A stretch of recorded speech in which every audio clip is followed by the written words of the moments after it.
많이 어수선하지요? 뭐, 그럴 수밖에 없는 게, 토란을 캔 후에,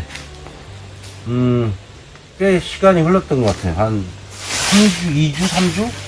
3주 가까이 흐른 것 같은데. 그래서, 더 미룰 수도 없고, 예, 추워진다 합니다. 그래서, 할 수 있는 만큼은 저 혼자라도 다 해보려고요. 다른 분들이 와서 도와주고 또 가져가기도 했는데 만약 미룰 수는 없는 거니까요. 그러니까 인생지사 세웅지마라고 좋은 것이 좋은 것만은 아니라는 말처럼 숙련 농사가 돼서 토란이 많아요. 실제로 많았는데 이것도 누군가의 손에 의해서 이렇게 또 마무리 돼야 되잖아요. 그 누군가가 저라고 봤을 때 일이 많다는 거예요. 벌레를 이렇게 먹어요. 이게.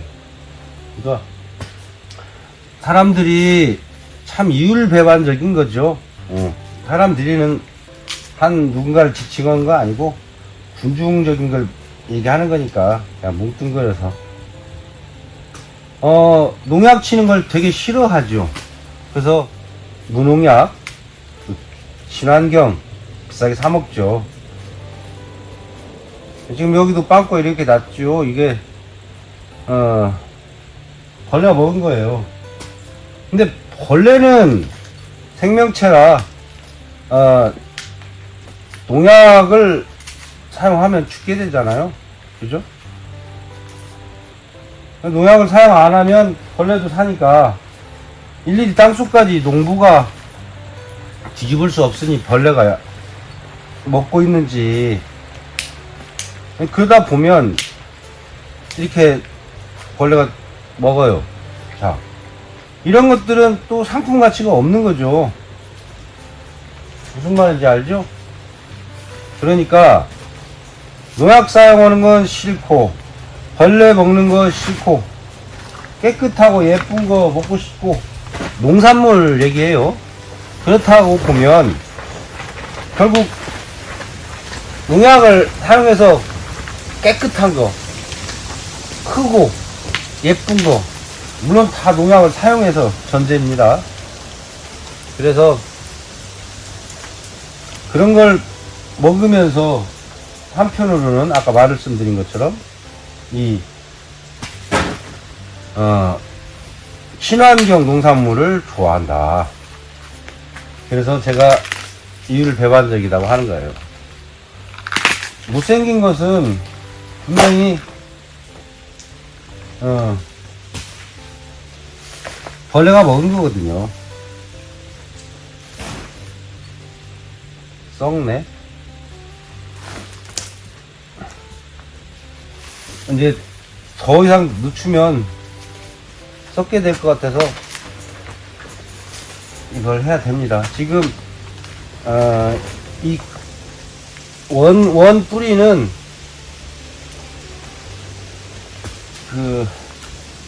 내년에는 이걸로 씨앗을 만들려고 해요. 그러니까 종자용으로 예전에는 버렸죠. 지금은 종자용으로 이것을 쓰려고 보고 있어요. 자, 제 손이 워낙 느리기 때문에 그냥 세워라 내워라 하면서 합니다. 뭐 이해해 주시고 다만 이제 일하면서 그런 얘기를 해보고 싶네요. 이렇게 벌레가 먹었네.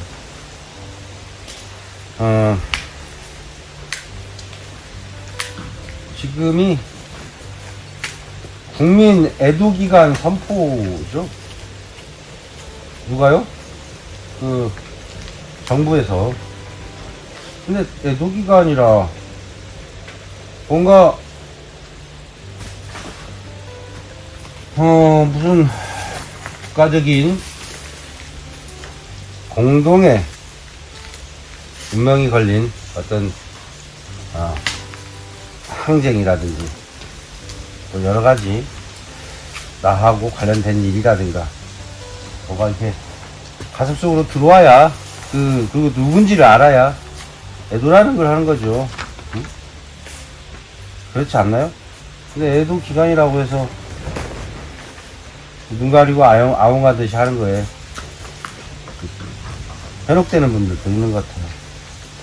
물론 애도는 마음속에 있는 거지 소리 내는 거 아니니까. 엊그저께 그 공연하는 거 그 막걸리집에서 뭐 해년 했던 거고 10월의 마지막 날 하기로. 그래서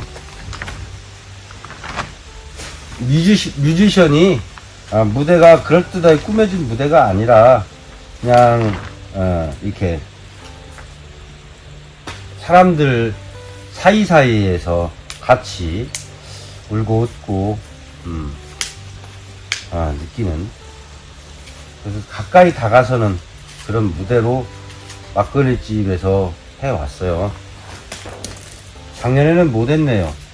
코로나가 너무 심하게 창궐을 하고 있는 중이라 못했고, 자, 그래서 올해는 좀 어느 정도 풀린 것 같은 그런 것 같아서 오늘 했죠. 원래는 꽉 찰 텐데, 아직 뭐 코로나에 대한 두려움도 있고, 한편으로는 또 그때 그 용산의 이태원동에서 정말 말하기도 좀 끔찍한 그런 사고가 있었지요. 압사 사고라니 21세기에.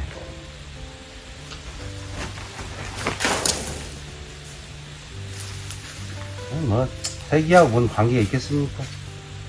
사람이 많이 몰리는 곳에서는 그런 일까지도 있는 것이죠. 예전에 제가 언제적인가요? 고등학교 한 2학년 때쯤인가 해서 아는 사람이 그런 거에 심취했어요.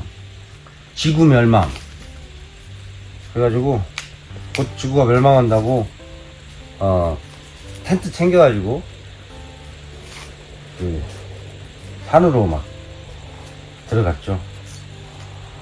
좀 웃기기도 하고, 그래서 그 양반의 집에서 본 책이 저한테 막 설득을 하더라고요. 곧 지구가 멸망한다고. 그리고 뭐 휴거라는 말이 그때 있었던 것 같아요. 휴거가 있을 거예요. 그러니까 기독교인이면서도 뭔가 약간의 그 사이비적인 부분에 심취해 있는 그런 경우였던 것 같아요, 그분이. 어쨌거나 그래서 그분의 집에서 본 책이 지구 대멸망, 뭐 일본 사람이 쓴 거였는데 그런 책이었어요. 그 노스트라다무스가 예언한 대예언 뭐 이런 거 해서 그런 책들을 주로 관심 있게 봤던 것 같아요, 그분이. 그래서 저도 거기에서 좀 빠른 속도로 뭔 내용인데 하면서 읽어봤던 기억이 있어요. 그때 당시에 1999년인가 계산을 해보면 1999년 아니라 97년인가 97년인 것 같아요. 97년. 저는 80년대 초니까 아직 좀 90년대 남았죠.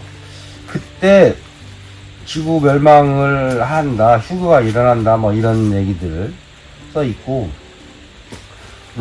노스트라다무스가 예언한 시기가 그때다.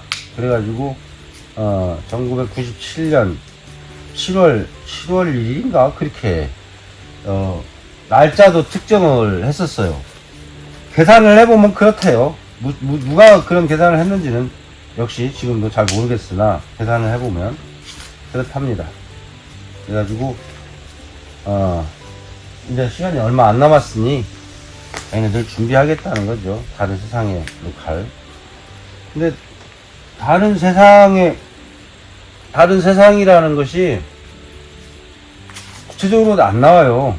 또 어떻게 죽는다는 그런 내용도 없고, 멸망한다는 그런 내용. 구체적인 게 아니고, 굉장히 예전에 다빈치 코드라는 영화 있었잖아요.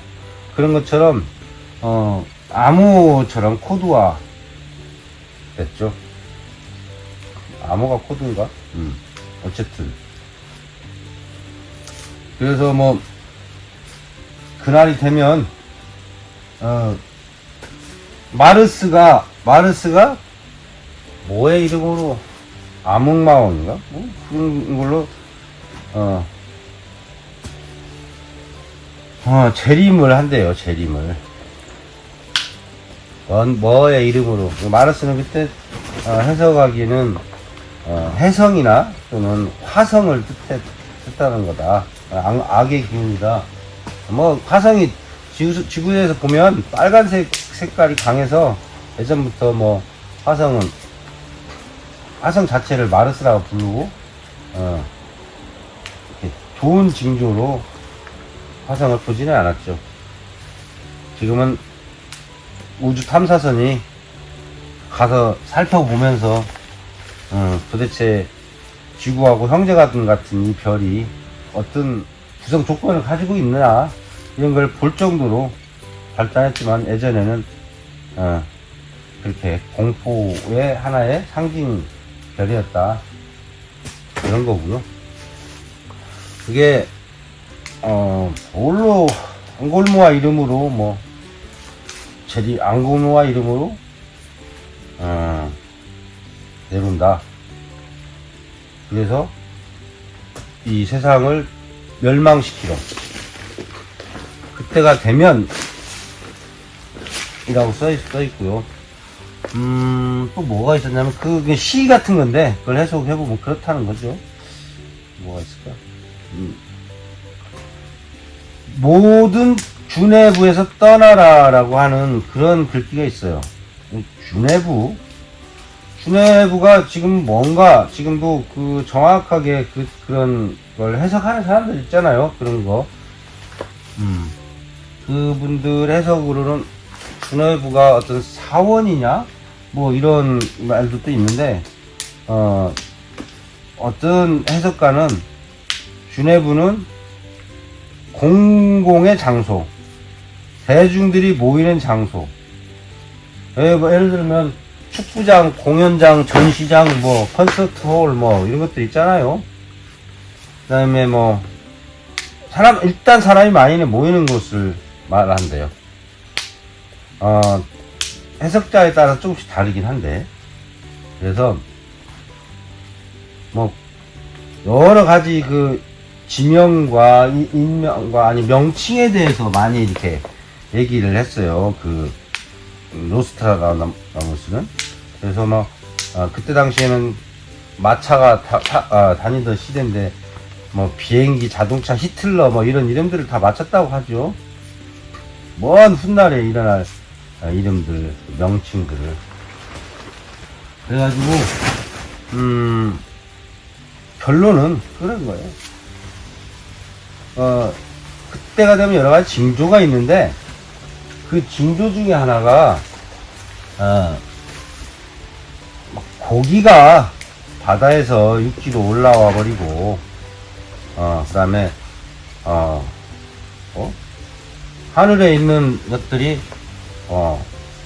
불을 뿜고 긴 뱀처럼 움직인다, 그런 거.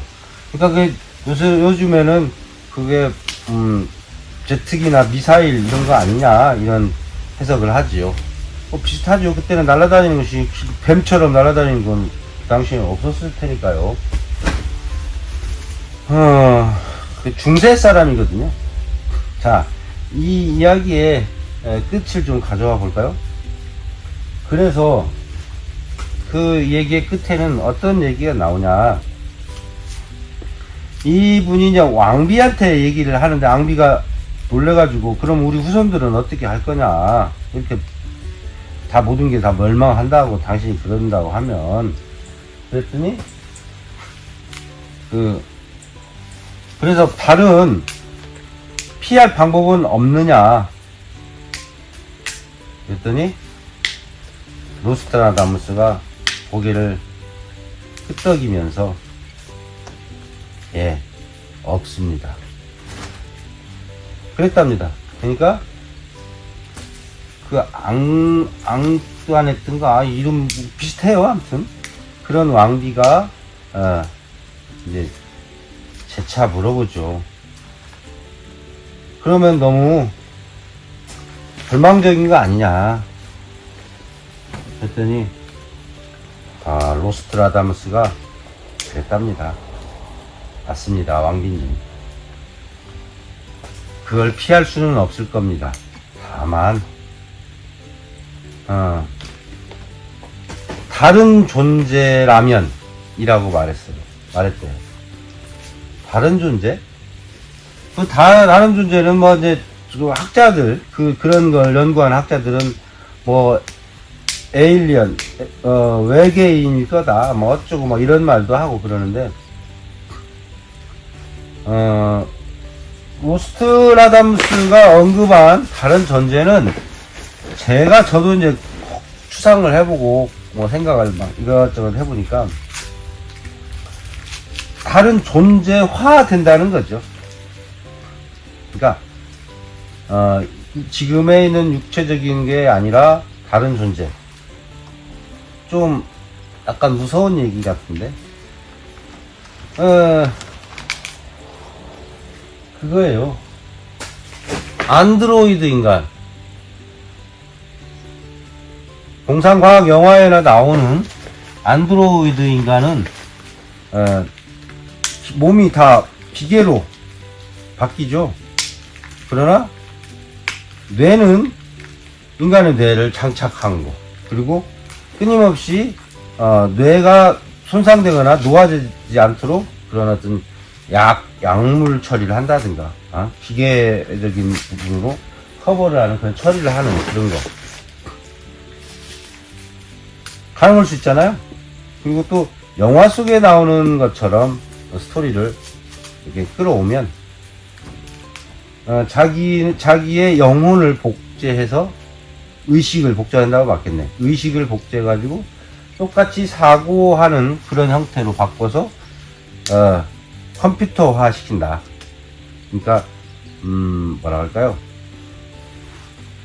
프로그래밍 하는 프로그래밍 된 인간으로 존재한다는 거죠. 그러니까 기계 인간인 거예요. 기계 인간. 은하철도 999가 그 얘기를 원래 테마로 삼아서 전개되는 거였어요. 그래서 영원히 살 수 있는 몸, 기계의 몸을 구하러 그 우주 여행을 떠나는 거죠. 그래서 과연 기계의 몸은 인간의 탈을 쓰고 있지만 기계의 몸에 허망한 실제 가장 약한 존재인 것 같은 육체적인 몸을 가진 인간의 그 강인함, 추진력, 뭐 이런 것들에 대해서 얘기하고 있는 거죠. 그러니까 그 기계적인 몸의 허망함을 굉장히 함축해서 영화화하고 내면화시키고 있다.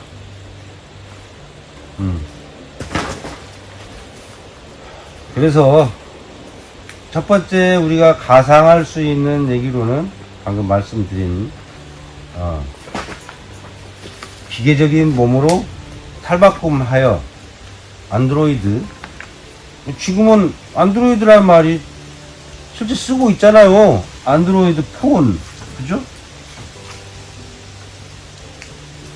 그래서 안드로이드화, 반기계화 된다라는 것과 아울러 얼마든지 상상이 가능할 만한 시대까지 왔잖아요. 그런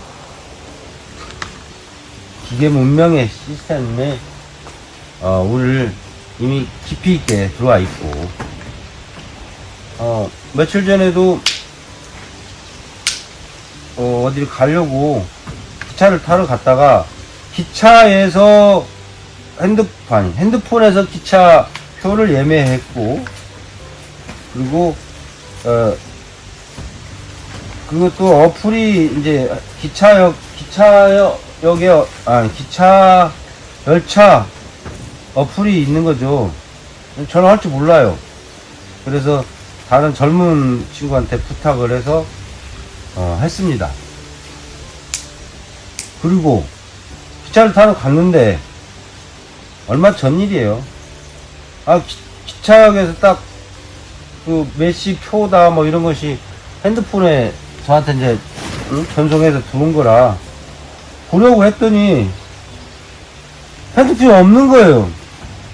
아차, 이거 그래서 이 시간은 이제 5분 정도밖에 안 남았는데 거기를 택시 타고 왔는데 다시 가려면 이제 표를 놓치는 거죠, 기차를. 그래서 순간 생각했어요. 그냥 탈까? 그렇게 생각했는데 타면 뭐예요? 그 다음에 할 것들이 되게 많은데 나중에 일주일 뭐 있다가 뭐 그걸 가지러 온다든가 뭐 그렇게 될 확률이 높아져서 이건 지금 기차표를 기차를 놓치는 게 낫겠다. 핸드폰이 더 중요하다.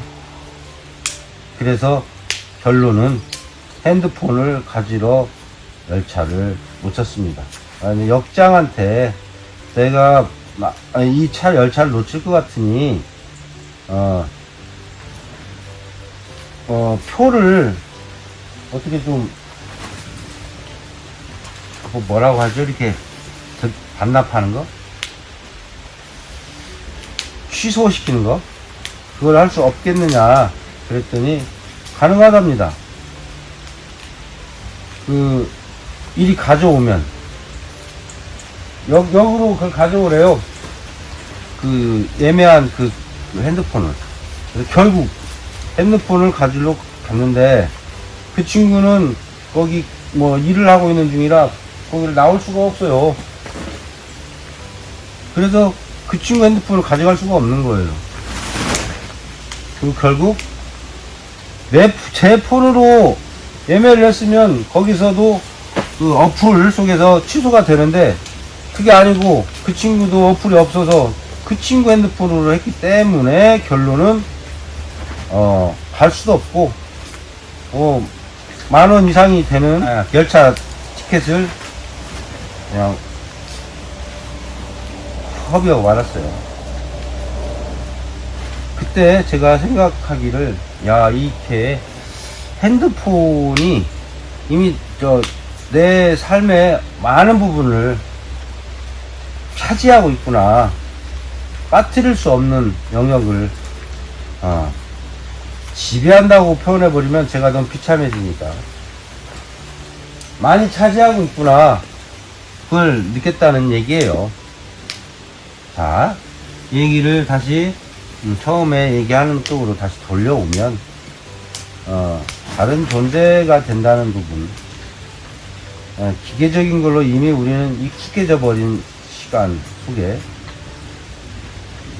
그렇게 기계화된 쪽으로 생각해 보는 것이 조금 더 가깝고 합리적이겠죠.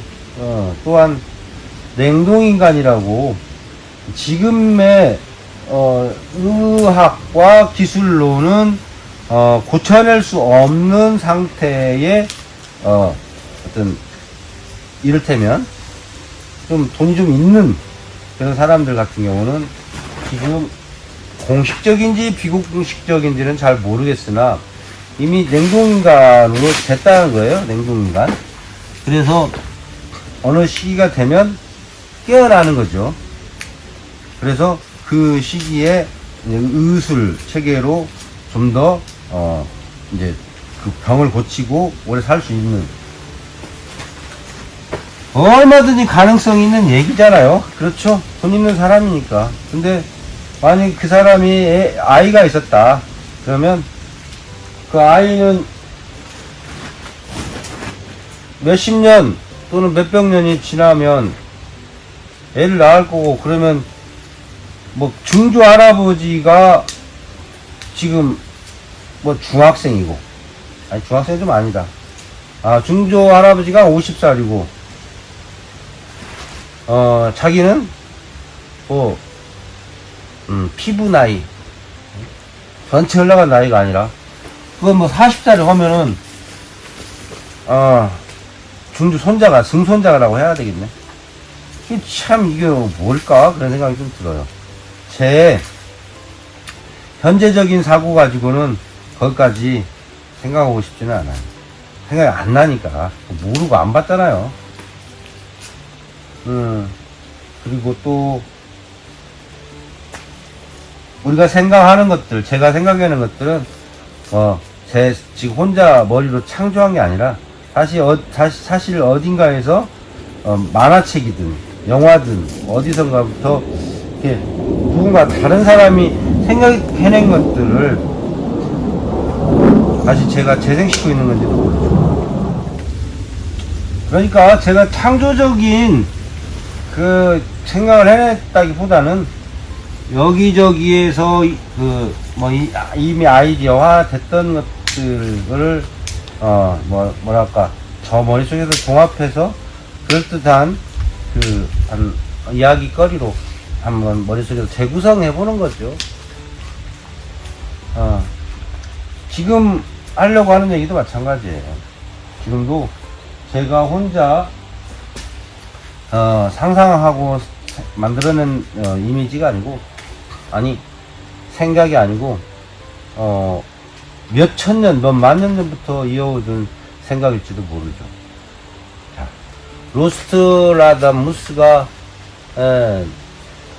다른 존재라고 만약에 명명했다면 그것이 금방 말한 안드로이드형 인간일 수도 있지만, 자, 안드로이드 인간도 지구 멸망이 예를 들어서 기후 변화 또는 바이러스 창궐, 그다음에 여러 가지 그 재난적인 그런 것들, 그런 속에서도 살아남을 수 있는 그러니까 그 기본의 그 생명체로는 어렵지만 그 기계화된 몸으로는 살 수 있다고 한다면 얼마든지 가능한 얘기일 수 있으나, 만약에 그게 운석의 충돌 같은 거라든가 이렇게 해서 만약에 폭파될 정도로 지구가 멸망하면 그조차도 사실 멸망하는 거였잖아요. 같은 거잖아요. 다른 별로 가지 않은 한 지구 안에서는, 그렇죠?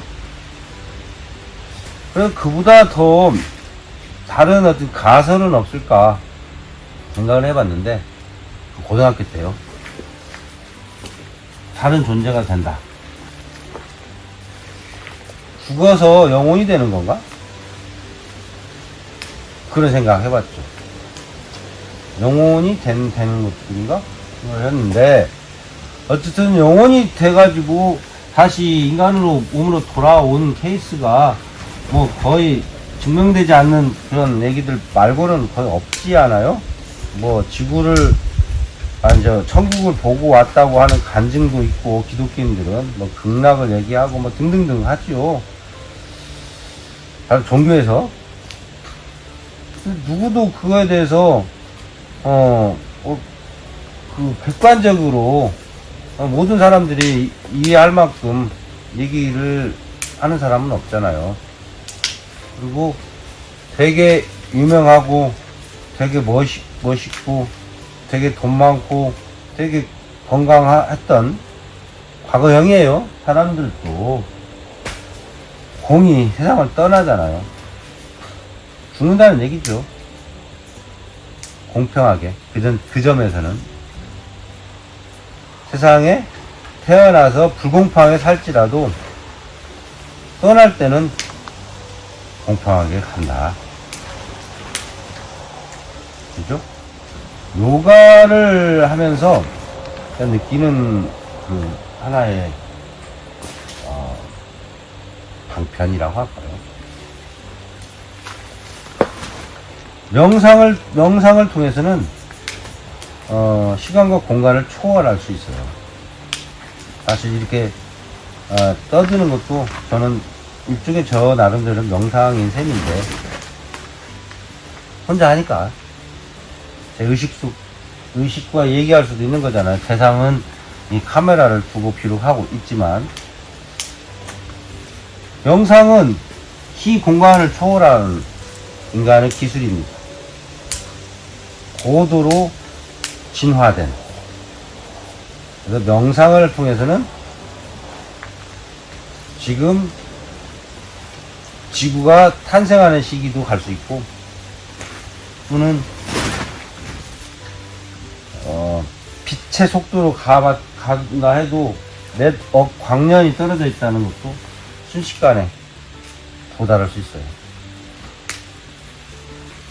자, 이 부분이 요즘에 이야기를 많이 하고 있는, 저도 이 부분은 감히 더 쉽게 설명하거나 함부로 말할 수 없는, 왜냐하면 모르니까요. 이 이야기 참 어렵기도 하고요.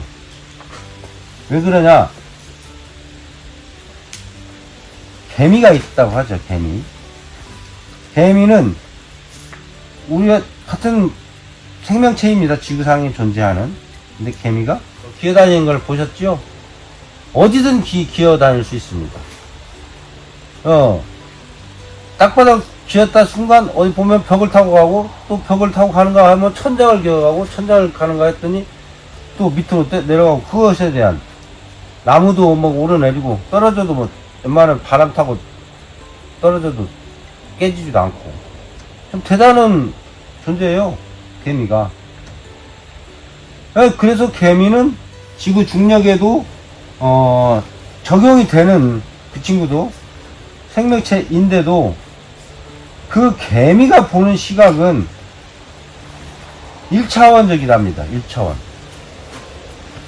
그래서 모든 공간을 선으로 보는 거죠. 면으로 본다 할 수 있겠네요. 2차원이라고 해야 맞겠다. 그래서 걸어갑니다. 앞을 보고 걸어가는 거예요. 그래서 입체화되지 못하고 있다는 거예요. 돼지도 그렇대요. 돼지도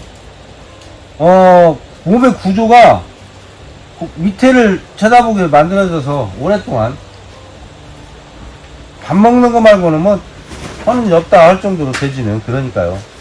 그 돼지는 하늘을 쳐다볼 수 없대요. 목이 안 들려가지고. 그래서 위를 쳐다보지 않는다는 거죠. 오직 눈앞에 또는 밑에 있는 먹을 거에만 심취해 있다. 그래서 가끔 돼지 같은 인간들이라고 하는 것은 꼭 몸이 뚱뚱한 사람만이 아니라 위아래 보지 않고 오직 자기 배부를 것만 생각하는 인간을 돼지 같다는 인간이라고 말할 수 있겠죠.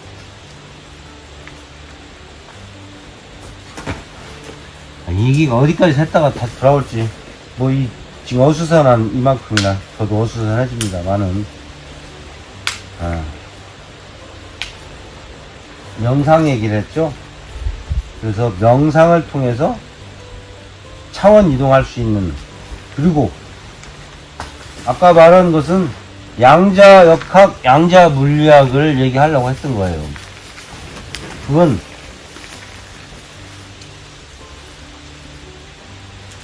주사위노루 하듯이 어떤 특이한 가능성이죠.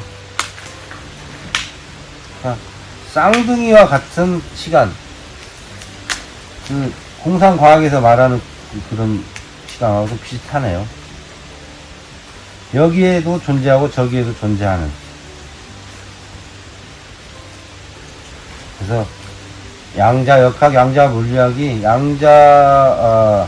우주론까지 확장돼서 지금은 굉장히 새로운 각도, 새로운 유형의 학문으로 지금 막 학자들의 연구 관심이 되고 있는 것 같아요. 설명하기도 너무 난해한, 말로 설명할 수 없는. 그래서 아까 제가 말씀드렸잖아요. 개미가 경험할 수 없는 세계가 있다. 같은 공간에 있는데. 또는 돼지가 못 보는 집 뒤로 돌아볼 수 없고 위를 쳐다볼 수 없다면 그 비슷한 이야기. 우리가 인간의 몸으로 태어나 살고 있으나 우리가 인지하지 못하는 또 다른 세상과 또 다른 세계가 있다. 양자역학과 이 정신물리학을 합쳐서 생각해보면 좀 비슷한, 포개지는, 겹쳐지는 부분이 있잖아요.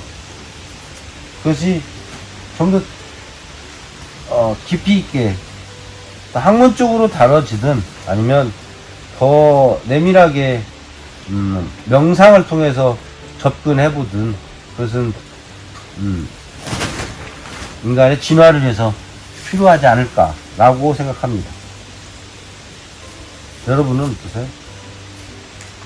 언젠가 조금 더 이야기가 정리될 때 그때 또 이야기를 이런 주제로 나누기로 해요. 아이고 힘들다.